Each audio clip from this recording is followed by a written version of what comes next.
সুপ্রিয় দর্শক, আজকে আমাদের মাঝে উপস্থিত রয়েছেন লেখক, উদ্যোক্তা ও শিক্ষানুরাগী ফারজানা ইসলাম। শুভ সকাল আপু, কেমন আছেন? অনেক ভালো আছি, আপনি ভালো আছেন? আমি বেশ ভালো আছি, ধন্যবাদ আপনাকে। আমরা জানি যে গত বইমেলায় আপনি দুটি বই প্রকাশিত হয়েছে। বইগুলো কিসের উপরে এবং শিরোনাম কি? আচ্ছা, আমার বইগুলো হলো গবেষণামূলক। জাস্ট আমি আমার দেশে কিংবা আমার বাংলাদেশে আমার চোখে যা কিছু দেখেছি তার খণ্ড খণ্ড কিছু চিত্র আর কি গবেষণা করেই তুলে ধরেছি।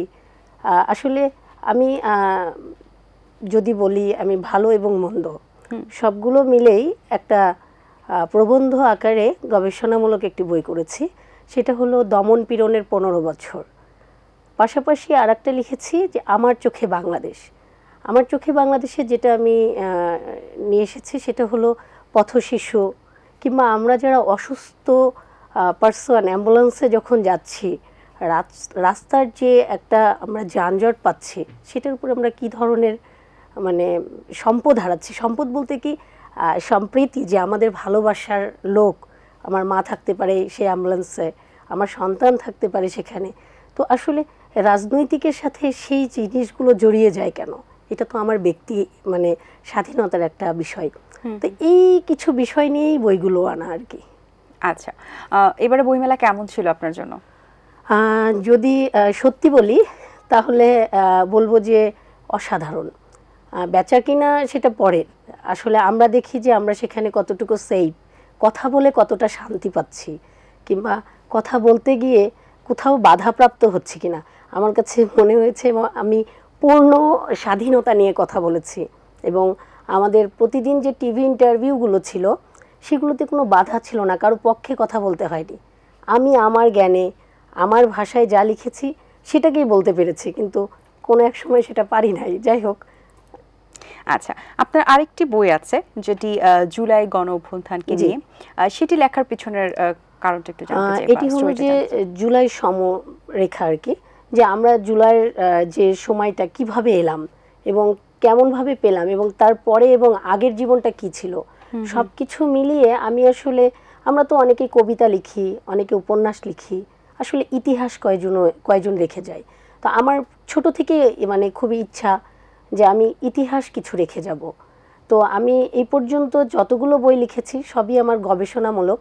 আমি আসলে কবিতা কিংবা উপন্যাস লিখি নাই।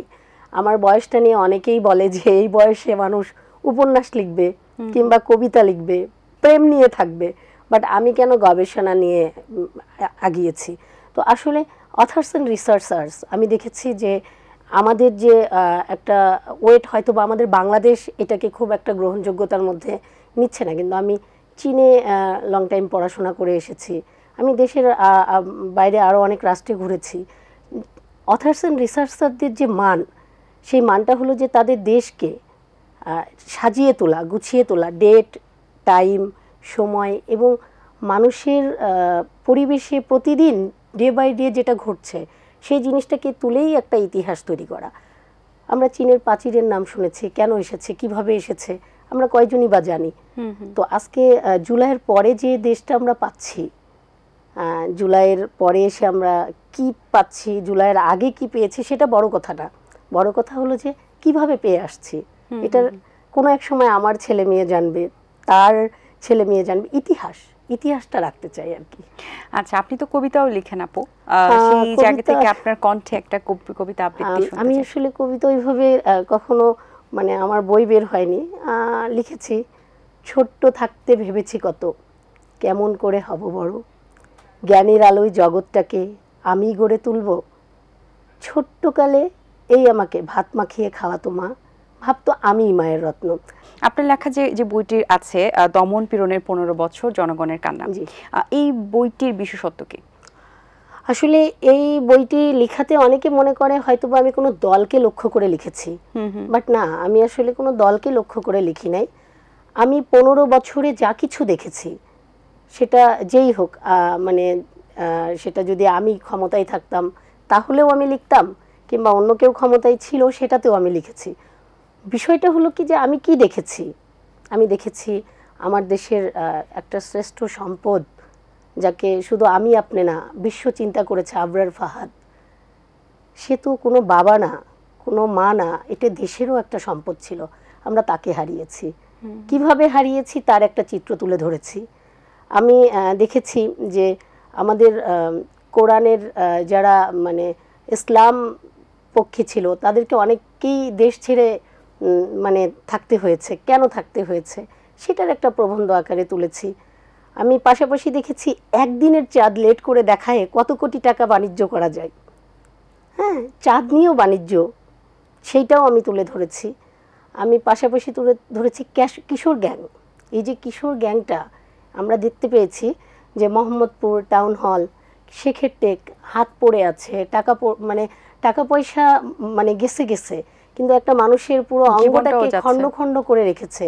এবং আমরা এমনও দেখেছি যে আমরা গাড়ি ঢুকাচ্ছি, সেখানে গাড়ির উপরেই ঝাঁপিয়ে পড়েছে। তো এই যে বিষয়গুলো, এই যে চোখ দিয়ে যেগুলো দেখেছি কিংবা দেখা হয়েছে সেগুলোই তুলে ধরা।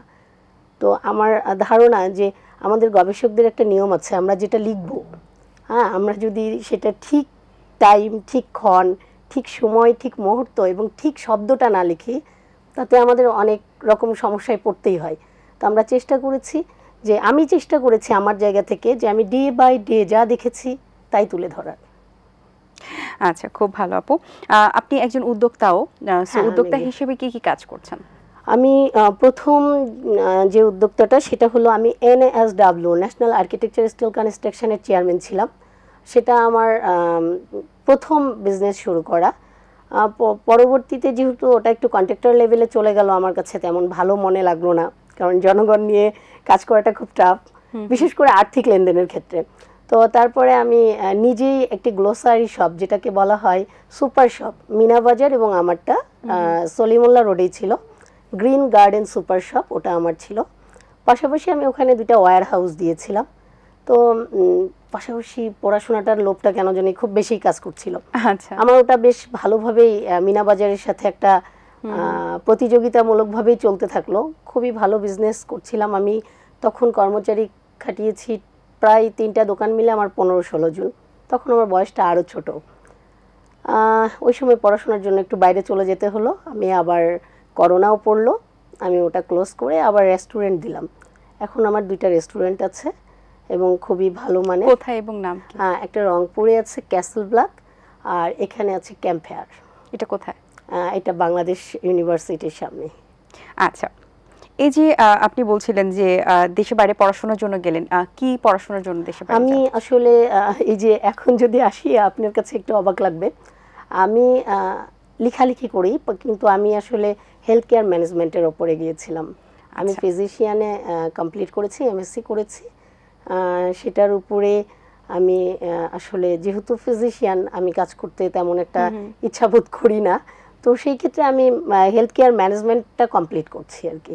আচ্ছা, সেটার পরবর্তীতে আর ওটা নিয়ে কোনো কাজ করা হয়েছে? হ্যাঁ, আমি এখন আমি একটা মেডিকেল কলেজের মানে অ্যাডমিন ছিলাম। আপনার এই মুহূর্তে আপাতত কোঅর্ডিনেটর হিসাবে ছিলাম। আচ্ছা, এই মুহূর্তে আপাতত আমি যেহেতু আবার লন্ডনে যাচ্ছি, আমি সম্ভবত সেপ্টেম্বরের 25 তারিখে আমার ডেট, আমি চলে যাচ্ছি আবারও হেলথ কেয়ার ম্যানেজমেন্টের ওপরেই যাচ্ছি। ওটা হলো আপনার রফামে যাচ্ছি, রফাম ইউনিভার্সিটিতে। তো আমাদের ওখানে ইন্টার্ন পজিশনেই চলবে। তো সেই ক্ষেত্রে মনে হয় যে ওখান থেকে এসে দেশে কিছু একটা আবার শুরু করব। আপু, আপনি তো গবেষণা করছেন এখন, আপনার বিশ্লেষণ গবেষণা থেকে কি মনে হচ্ছে যে বাংলাদেশের অবস্থা এখন কেমন এবং ভবিষ্যতে আমাদের নতুন প্রজন্ম কোনো বাধার সম্মুখীন হবে কিনা বা কোনো এরকম কোনো প্রবলেম ফেস করতে হবে কিনা? আমরা কি করছি না? আমার কাছে যেটা মনে হয় যে দেখেন, আমরা আসি না, আমরা রাষ্ট্রীয় শোক পালন করলাম। আমরা কি জানতাম ওই দিনটা রাষ্ট্রীয় শোক দিবস পালন করব? আসলে ওটা শুধু রাষ্ট্রীয় শোক দিবস বলবো না। দেখেন, আমাদের মানে কোনো ঘরে জানা গেছে একটি সন্তান যাকে সকালবেলা ঘুম থেকে তুলে দিয়েছে। তো আমি জানি না, অনেকে বলছে যান্ত্রিক ত্রুটি, অনেকে বলছে আপনার ক্যাপ্টেনের ভুল ছিল, অনেকে বলছে তার গতিবেগটাই জোরে ছিল।